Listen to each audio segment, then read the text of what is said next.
যদি কোনোবাই কিবাকে বেয়া ভাবি কামবিলাক কৰে তাকে ভগৱানে শাস্তিও দিয়ে। যদি কোনোবাই কিবাকে বেয়া ভাবি কামবিলাক কৰে তাকে ভগৱানে শাস্তিও দিয়ে। গোসাঁই থান দিৰুৱা পাইতন দিৰুৱা নুনকুচিবৰী বড়ো চুবুৰীৰ উদ্যোগত প্ৰতি বছৰে মাঘ মাহৰ শুক্লা একাদশী দিনা দিনজোৰা কাৰ্যসূচীৰে এক ধৰ্মীয় সূচী পালন কৰা হয়। ইয়াত বিভিন্ন প্ৰান্তৰ লোক আহি ইয়াত সমাগম ঘটে, এক সমন্বয়ৰ স্থলীলৈ মানে ৰূপান্তৰ হয়। কথা হ'ল এই সনাতন গোসাঁই থানখন ব্ৰিটিছৰ যুগৰ আগৰ পৰাই চলি আছে। ইয়াত এযোৰ মানে পুখুৰী আছে, শিল আছে। আমি জনামতে হাতী লগাইও উভালিব পৰা নাছিল। আজি পঞ্চম বছৰ ধৰিলে দিৰুৱা পাইতন দিৰুৱা নুনকুচিবৰী বড়ো চুবুৰী লগ হৈ আজি এই পঞ্চম বছৰ ধৰিলে ধৰ্ম কাৰ্যসূচীত আজিৰ কাৰ্যসূচীত আছিল পতাকা উত্তোলন। আৰু পতাকা উত্তোলন কৰে আমাৰ এই ঘটনা সমিতিৰ সভাপতি জন তালুকদাৰে। তাৰপিছত আছিল মুখ্য দ্বাৰ উন্মোচন কৰে বিশিষ্ট সমাজকৰ্মী শচীন্দ্ৰ দত্তই। তাৰপিছতে আছিল স্মৃতি দৰ্পণৰ তৰ্ক হিচাপে আমি আমন্ত্ৰণ জনাইছিলোঁ শংকৰদেৱ একাডেমীৰ অধ্যক্ষ মাননীয় শ্ৰীযুত বিনয় কুমাৰ মজুমদাৰ, বিশিষ্ট কবি। তাৰপিছতে এতিয়া নাম প্ৰসংগ চলি আছে। ইয়াত বিভিন্ন প্ৰান্তৰ লোক আহি এক সমাগম হৈছে। প্ৰায় 4,000 পাৰি 5,000 মানুহৰ ইয়াত সমাগম ঘটিছে। আমি জনামতে এই থানত যিয়ে মন বিচাৰে, যি বিচাৰে সেই পায় বুলি এটা লোকবিশ্বাস আছে।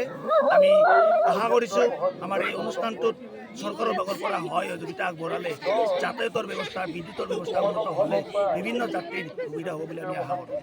এই ধৰ্মীয় অনুষ্ঠানটো আজি আমি ৰাজহুৱাভাৱে এই অনুষ্ঠানটো পতাৰ 5 বছৰ ধৰি দিলে। এইবাৰ 5 বছৰ ধৰি দিলে। আচলতে এই যিটুকুৰা ঠাই, এই ঠাইটুকুৰা পাইকান দিৰুৱাত অৱস্থিত সনাতন গোসাঁই থান। যাতায়াতৰ ব্যৱস্থা সুচল নহয়। ইয়াত বৰ্তমান যিহেতু পথাৰৰ মাজত ইয়াত যাতায়াতৰ ব্যৱস্থাটো বৰ সুবিধাজনক নহয়। তাৰোপৰি আমাৰ বিদ্যুতৰ মানে যিটো যোগান আমি পাব লাগে সেইটো আমি পোৱা নাই।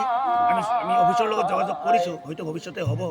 আমি ভাবিছোঁ চৰকাৰৰ ভাগৰ পৰা যদি কিছু হয়, আমিও যোগাযোগ কৰি আছোঁ, নিশ্চয় আমি পাম বুলি আশা কৰিছোঁ।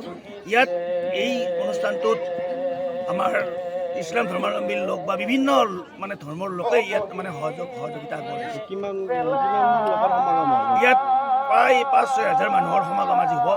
আৰু এই গোটেই ৰাইজে এক প্ৰীতি ভোজন ইয়াত কৰিব সকলে লগ হয়। কি জিলাৰ কি সমষ্টি? এইটো আমাৰ সনাতন গোসাঁই থানখন নলবাৰী জিলাৰ বৰক্ষেত্ৰী সমষ্টিৰ অন্তৰ্গত। নলবাৰীৰ পৰা আহিছোঁ মই।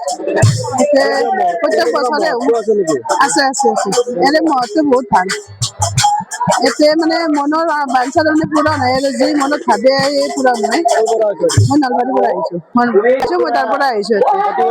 প্ৰতি বছৰে এইবাৰ পঞ্চম বাৰ্ষিক বহুত ভাল লাগিছে।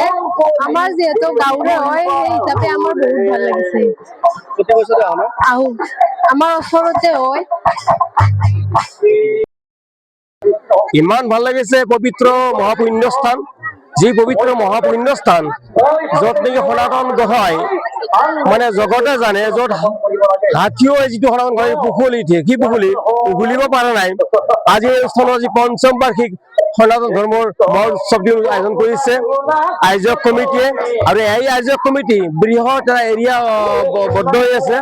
আপোনাৰ দিৰুৱা পাইকন দিৰুৱা নুনকুচিবৰী দিৰুৱা বড়ো চুবুৰী উদ্যোগত সমূহ নিজৰ উদ্যোগত যিটো অনুষ্ঠান, য'ত নেকি ইয়াত আহিলে কোনোবা পাপীও পবিত্ৰ হৈ যায়, এনেকুৱা অনুষ্ঠান আজি অজস্ৰ ভৰ্তি হৈ গৈছে।